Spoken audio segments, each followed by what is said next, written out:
Halo filmmakers, welcome to Daunet Films. Di episode kali ini kita akan ngebahas tentang bagaimana cara untuk nge-enhance video kita atau gimana supaya workflow kita tuh enak gitu ya.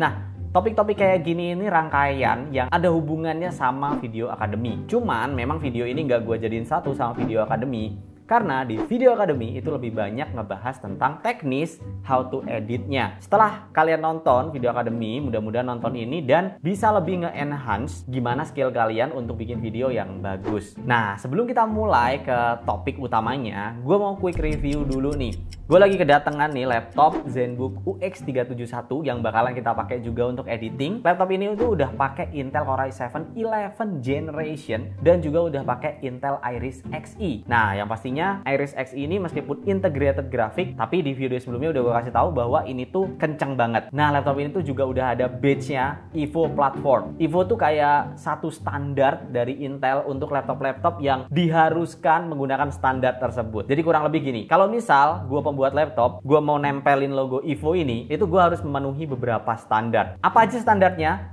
Yuk langsung aja kita bahas. Standar yang pertama, laptop dengan Evo Platform itu harus instant wake. Nah, instant wake ini jadi kalau misalnya kalian lagi wedding videografi gitu ya, atau lagi kerja, kalian mau copy data dari klien kalian ya, set, laptop ini tuh nggak perlu booting gitu ya. Kalian tinggal sleep aja, dia instant wake. Langsung bangun. Nah, yang kedua, laptop dengan Evo Platform ini juga harus udah kenceng.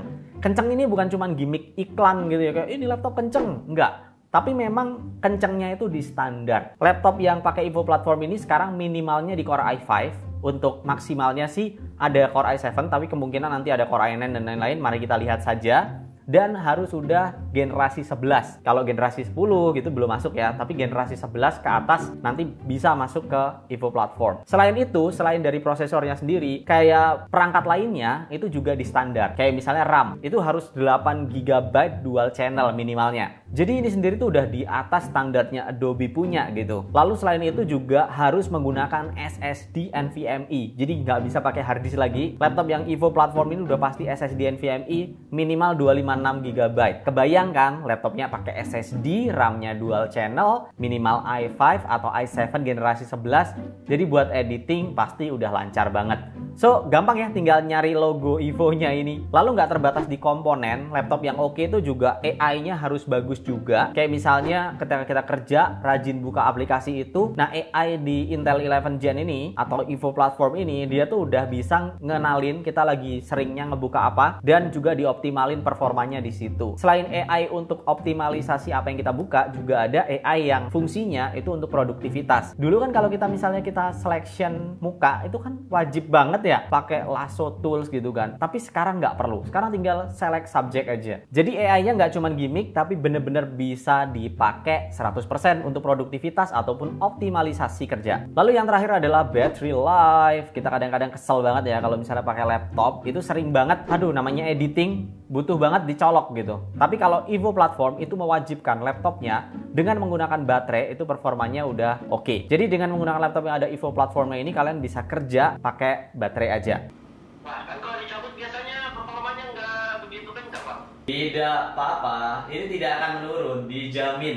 Ya kalau habis tinggal dicas. Tapi sepengalaman gua itu rata-rata ya 5 jam ke atas. Which is enak kan ngedit bisa 5 jam ke atas di baterai. Nah kalau untuk performa lain-lain kayak misalnya Microsoft Word dan lain-lain pasti di atas itu. Karena setiap program, setiap kebutuhan program itu punya baterai usage-nya sendiri-sendiri. Dan juga yang menjadi favorit gue adalah appearance dan layarnya ini juga di standar ya. Karena ini bukan laptop sembarangan. Laptop ini juga secara layar di standarisasi. Kayak misalnya laptop ini sendiri ini udah sRGB-nya tinggi, lalu udah 4K dan juga sudah menggunakan panel OLED. Yang artinya untuk editing di mata nggak capek dan akurasi warnanya cukup bagus. Oke, tadi kita udah ngomongin tentang laptopnya dan juga Evo Platform ini. Sekarang kita bahas konten kita yang kita juga edit di Evo Platform ini. Gimana supaya editing kita lebih bagus dan workflow kita lebih oke? Yang pertama adalah saat kita ngedit, itu jangan kita ngedit dulu baru mau cari ide. Nggak gitu. Saat kita sebelum ngedit, kita udah harus pikirin ide kita. Kayak misalnya gue bikin video yang ini, nah itu gue nggak ngedit dulu baru mikirin. Dari awal gue udah berangkat dengan ide. ide itu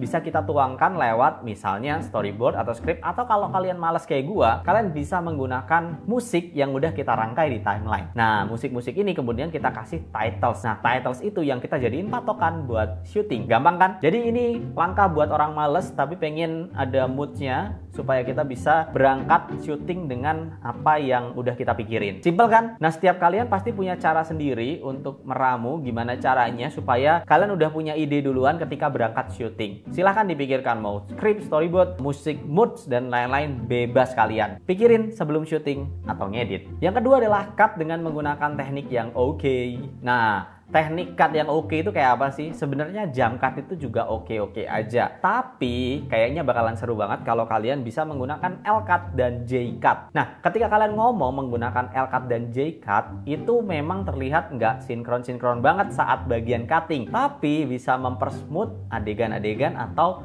voice kalian ketimbang suaranya itu patah-patah. Contoh bentuk dari L-cut adalah seperti ini. Oke aja. Tapi itu juga oke-oke aja. Tapi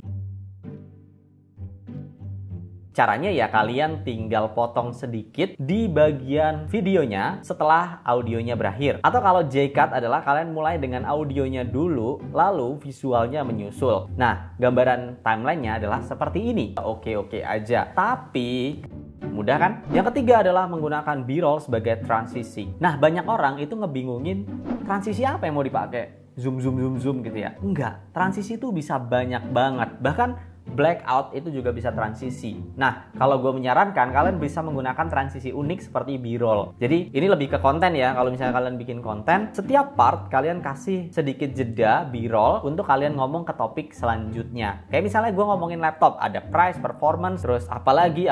Nah, setelah ngomongin price, gue mau ngomongin performance, gue ambil sedikit B-roll dari laptopnya supaya ketika gue ngomong di part sebelumnya itu ada jeda sedikit disertai dengan musik. Supaya pas di part selanjutnya enggak tiba-tiba gitu. Nah, ini juga udah ilmu terapan dari banyak case. Kalau kalian nge-freelance, pasti klien kalian pengennya kayak gitu supaya produk yang kalian shoot atau topik yang kalian shoot itu ada jeda. Jadi gampang kan? Dan kalian bisa pakai loh di semua aspek kerjaan-kerjaan freelance dan lain-lain. Yang keempat adalah color grading sesuai mood. Nah, color grading sesuai mood ini bukan cuman how to color gradingnya. Kalau how to color gradingnya kalian tinggal ke link yang ada di pojok video gua. Tapi lebih ke bagaimana kita implement workflow color grading. Nah, color grading itu nggak cuman sesudah kita selesai ngedit ya. Kalian bisa color grading video kalian itu juga di awal. Kayak misalnya kalau misalnya gua mau syuting gini, sebelum gue cutting itu gue color grading dulu. Supaya apa? Supaya moodnya itu enak. Jadi kalau gue ngedit, gue seneng nih karena videonya udah graded gitu ya. Yang kelima adalah gunakan dynamic link rajin-rajin. Jadi ketika gue bikin video yang TikTok Myanmar, itu kan ada part dimana gue ngejelasin 3D yang kemungkinan akan nggak gampang kalau misalnya gue jelaskan pakai kata-kata doang. Akhirnya gue lempar ke Adobe After Effects. Nah, itu gampang banget. Kalau di Adobe Premiere tinggal kalian klik kanan lalu klik Dynamic Link. Dan dia akan langsung jump ke Adobe After Effects dan kalian siap ngedit. Kalian nggak perlu ekspor, hasilnya udah ada di Premiere. Udah jadi. Sama halnya kalau misalnya kalian mau nge-cut bagian rambut doang, orangnya doang gitu ya. Itu juga sekarang udah bisa di Adobe Photoshop dengan menggunakan Neural Engine. Jadi kalian nggak perlu lagi motong satu-satu pakai lasso. Nah, karena sekarang udah banyak AI dan lain-lain, jadi kalau pakai Dynamic Link ini nggak terlalu berat bebannya. Karena malah banyak bantuan kan jadinya. Kurang lebih kayak gitu penggunaan Dynamic Link. Yang keenam adalah jangan biarkan videomu itu movement nganggur gitu. Kayak misalnya ada movement-movement yang ada foto nih. Nah, kalian jangan cuman fotonya nongol atau ada teks. Jangan cuma nongol. Berikan sound effect yang proper. Supaya apa? Supaya video kalian lebih hidup. Nah, kalian bisa kasih sound effect ala-ala documentary. Tapi yang penting jangan yang kayak you know lah, gue nggak ngomongin itu bersiapa-siapa ya. Tapi banyak banget yang masih pakai itu. Tapi nggak apa-apa lah, sah-sah aja. Lebih fun juga kan. Yang ketujuh adalah be an explorer. Jadi kalian harus jadi explorer ya.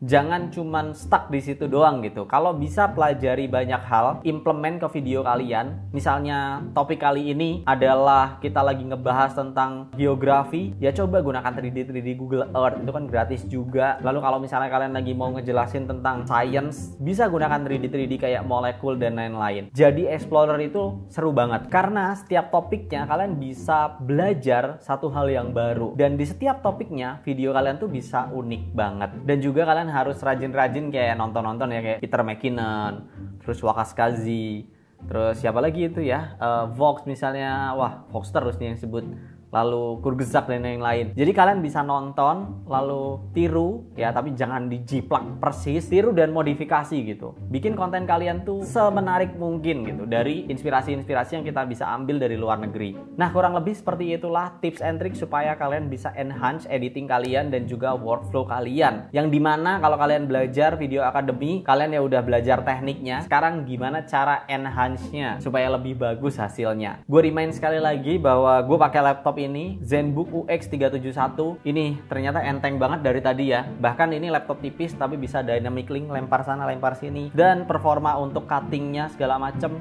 bisa memenuhi kebutuhan gue sebagai content creator. So far gue suka banget karena ini bisa on battery dan juga bisa kerja ngedit dengan lancar. Oke, kurang lebih itu dia untuk topik kali ini. Mudah-mudahan ini bermanfaat buat kalian semua dan juga bisa diterapin untuk bikin konten supaya lebih menarik. Oke guys, thank you for watching and always out of the box.